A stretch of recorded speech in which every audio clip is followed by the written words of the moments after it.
Salut à toutes et salut à tous. Aujourd'hui, dans cette vidéo, je vais vous parler d'une entrepreneur qui inspire et qui est en train vraiment de percer, de monter. C'est l'entrepreneur Mariama Kamara.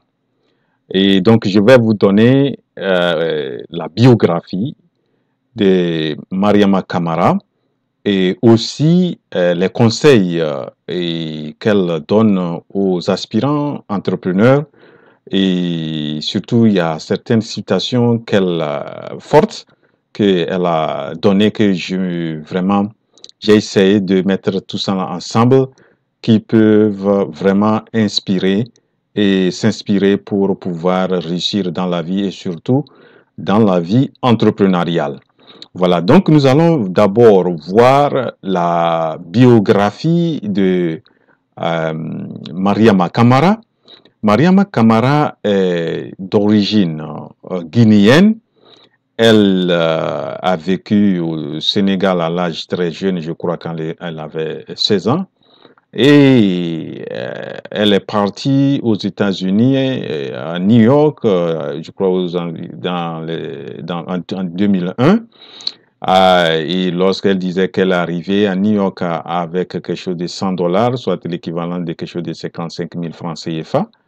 Mais si elle l'a fait, ce n'est pas parce que ses parents étaient pauvres, mais les parents ont voulu vraiment l'apprendre aussi à se prendre en charge. Donc, elle vit aux États-Unis, elle vit aussi en Afrique, elle a fait donc presque 20 ans. Elle fut mannequin et maquilleuse et styliste. Elle est très reconnue sur le plan international. Et c'est une entrepreneure panafricaine, c'est comme ça elle se qualifie aussi. Elle touche l'Afrique. Elle est la fondatrice de Mariama Fashion Production et qui fait vraiment de la mode, valoir la mode africaine. Et vous allez voir ici un de ces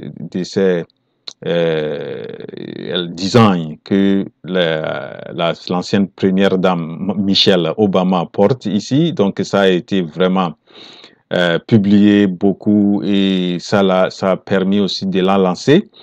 Et donc elle a travaillé avec une qui était vraiment très reconnue aussi aux États-Unis qui s'appelait Tory Burch. Et donc elle a travaillé avec elle et c'est ensemble, je crois qu'ils ont design, ils ont fait cette coupe-là et qui est Michelle Obama a utilisé. Donc fondatrice de l'entreprise Mariama Fashion Production, qui est basée aux États-Unis à New York. Elle est aussi la fondatrice de l'entreprise Canafrique.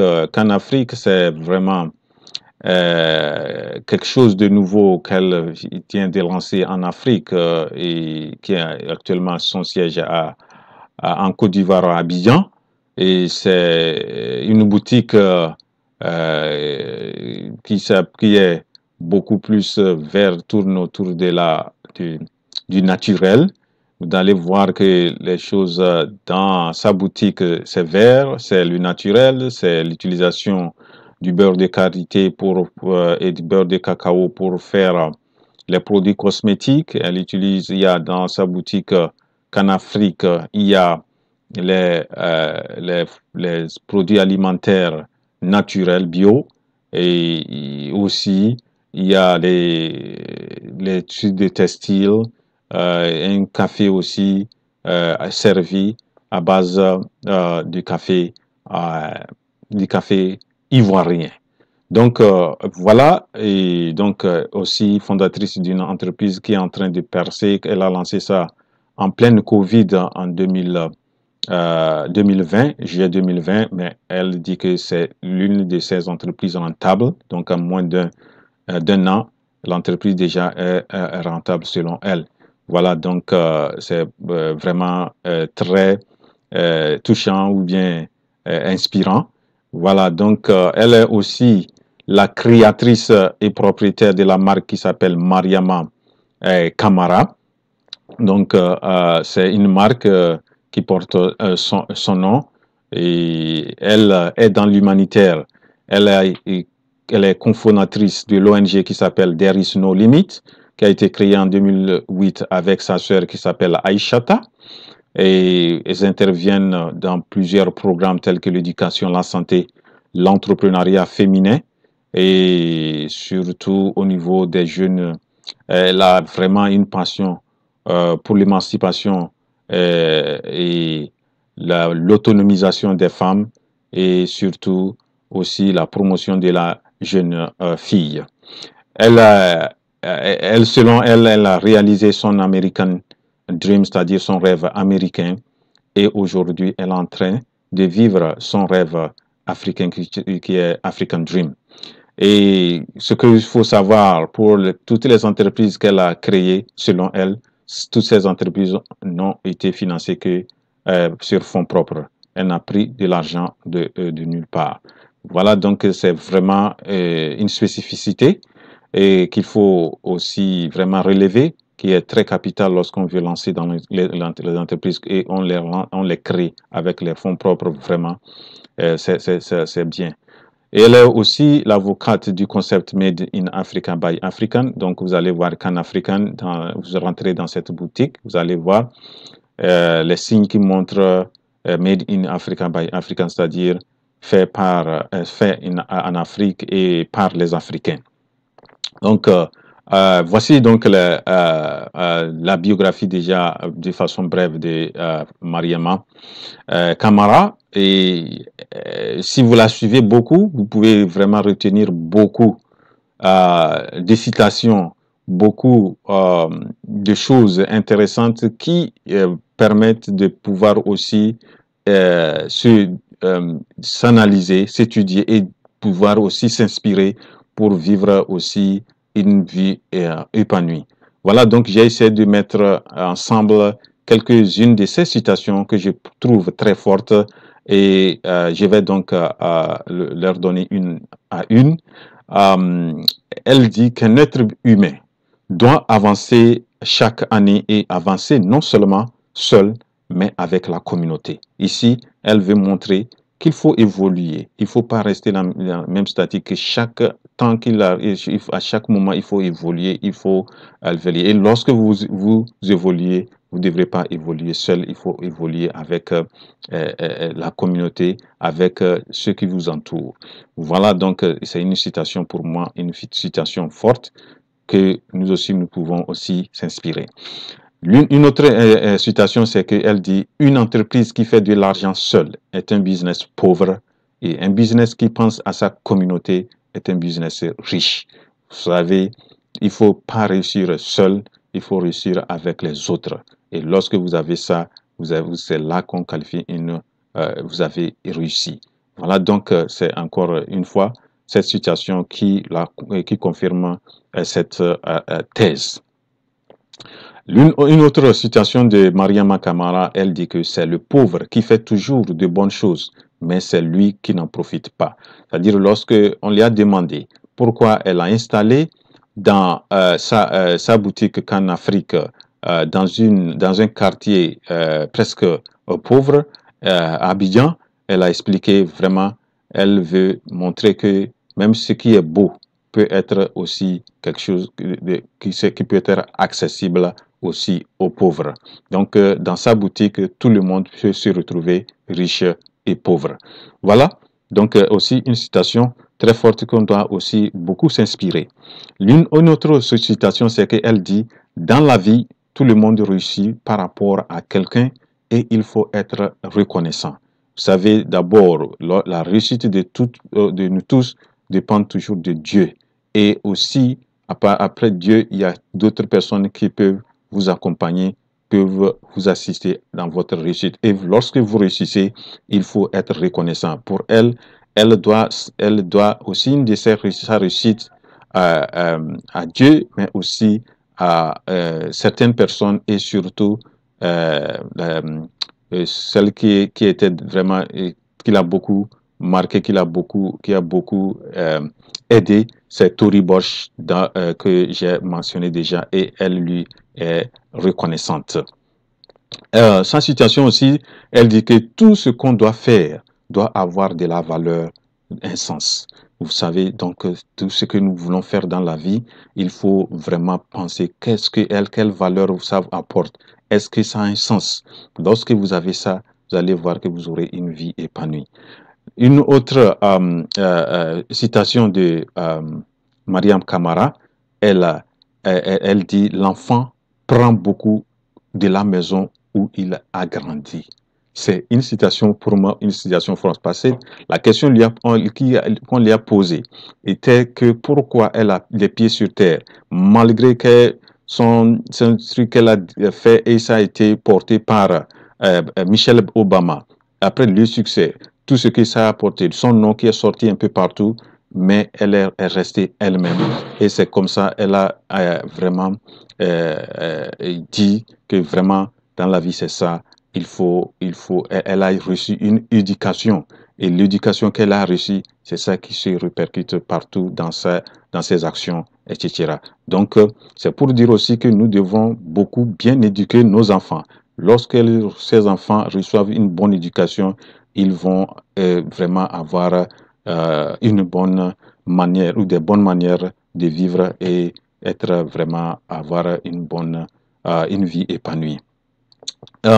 Une autre citation, elle dit que quand Dieu vous bénit, il ne faut pas se vanter, mais plutôt il faut toucher votre communauté. Encore, elle parle de la communauté.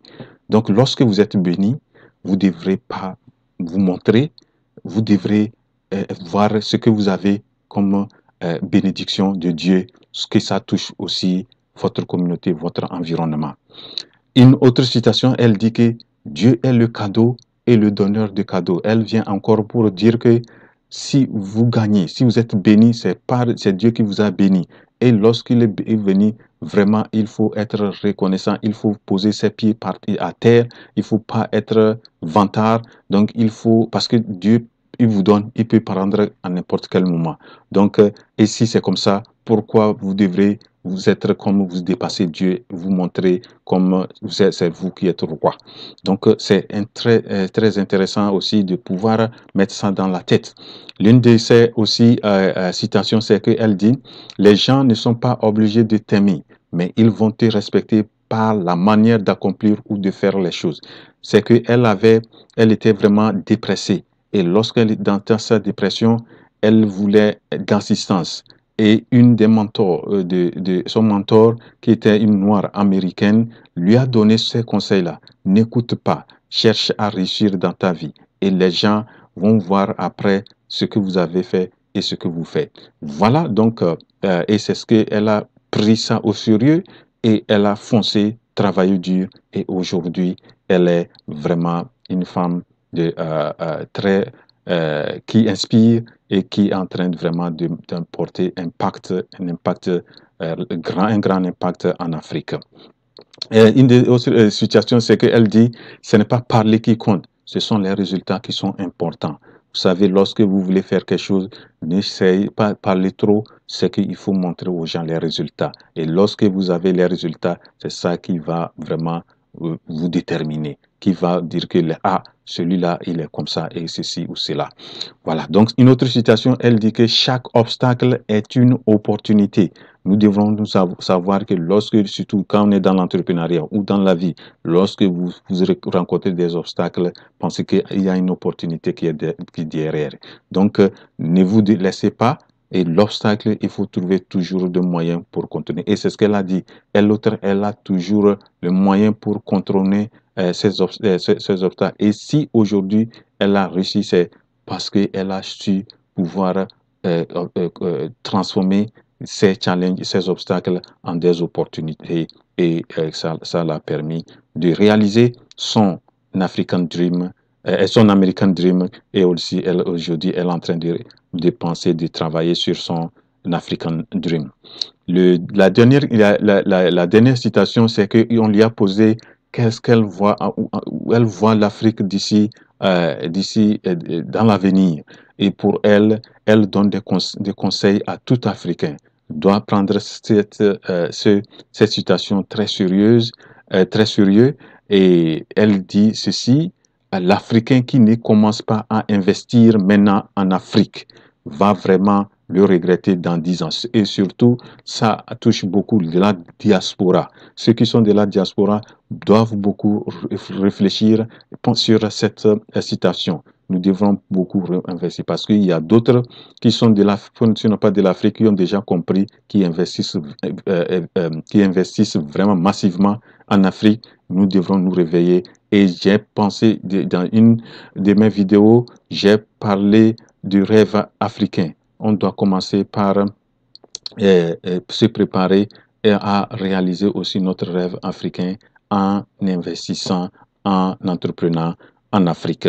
Voilà donc les citations très fortes que je cite, qui sont en même temps des conseils, mais pour vraiment bien réussir en entrepreneuriat, elle a donné aussi des conseils, surtout aux aspirants entrepreneurs. Ceux qui veulent se lancer dans l'entrepreneuriat, pour elle, vous devrez rêver grand et viser trop grand, très grand.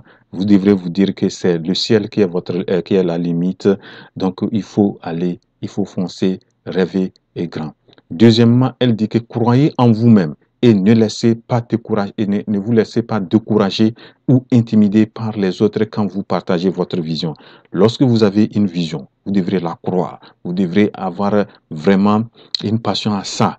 Et même si vous cherchez à partager ça, et lorsqu'on vous cherche à vous décourager ou à vous intimider, c'est ça. Et c'est que elle a fait. Elle dit qu'elle voulait créer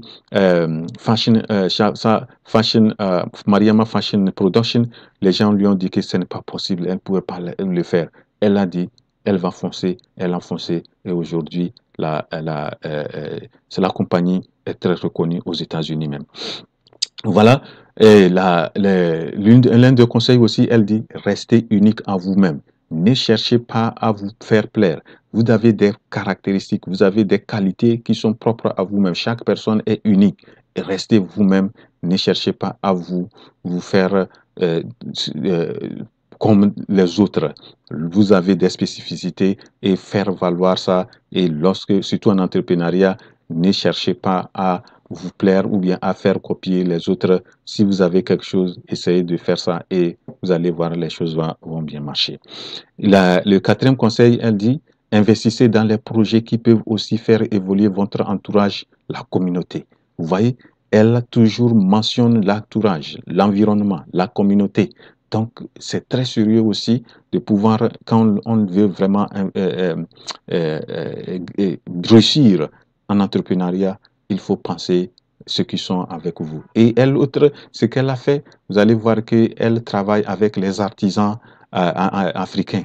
Elle est partout dans plusieurs pays comme Burkina, Côte d'Ivoire, je crois au Sénégal et au Ghana, je crois. Donc, elle travaille avec ces artisans-là. Vous voyez, donc c'est très important lorsqu'elle gagne et aussi gagne. Voilà, donc c'est très important de réfléchir ou de penser à ça. Et cinquième conseil, elle dit de favoriser le partage qui est aussi une réussite. Lorsque vous gagnez, il faut partager. Il ne faut pas garder ça. Lorsque vous faites le partage, vraiment c'est comme une façon de réussir. Et son sixième conseil, elle dit d'entourer-vous des bonnes personnes qui peuvent vous guider et conseiller. Cherchez des bonnes personnes parce qu'il y a des mauvaises, des gens positifs et négatifs. Ne vous entourez pas de ces gens-là. Entourez des personnes qui sont bonnes et qui peuvent vous guider et vous conseiller.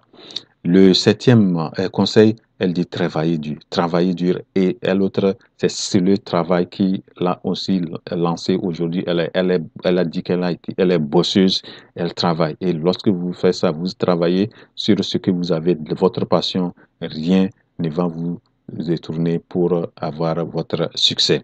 Le dernier conseil, elle dit, vous devrez garder les pieds sur terre et soyez toujours humble. Sa famille est apparemment bien posée. Elle-même, elle a réussi, mais c'est une femme simple. Lorsque vous arrivez dans sa boutique, c'est elle-même qui prend le balai pour nettoyer. Elle dit que c'est elle-même qui fait beaucoup de choses à la maison, alors qu'il y a des gens même qui peuvent le faire. Donc, et c'est une éducation qu'elle a reçue, que ses parents lui ont donnée et qu'aujourd'hui, les membres de la famille appliquent et ont vraiment une vie heureuse. Voilà donc ce que j'ai à dire par rapport à cette sœur qui inspire et que on peut s'inspirer aussi de ses conseils pour pouvoir mieux réussir dans l'entrepreneuriat. Voilà donc arrivé à la fin de cette vidéo. Si vous n'êtes pas encore abonné et c'est votre première fois sur cette chaîne, je m'appelle Wuro, je suis entrepreneur et je motive les frères et sœurs africains à créer des entreprises prospères et durables en Afrique. Et vraiment, l'Afrique nous appelle. Donc, si vous n'êtes pas encore abonné sur cette chaîne, abonnez-vous. Et si vous avez aimé cette vidéo, cliquez sur la touche j'aime et partagez cette vidéo au maximum possible. Merci et rendez-vous à la prochaine vidéo. La révolution entrepreneuriale en Afrique, c'est maintenant. Je vous remercie. Votre frère Wuro.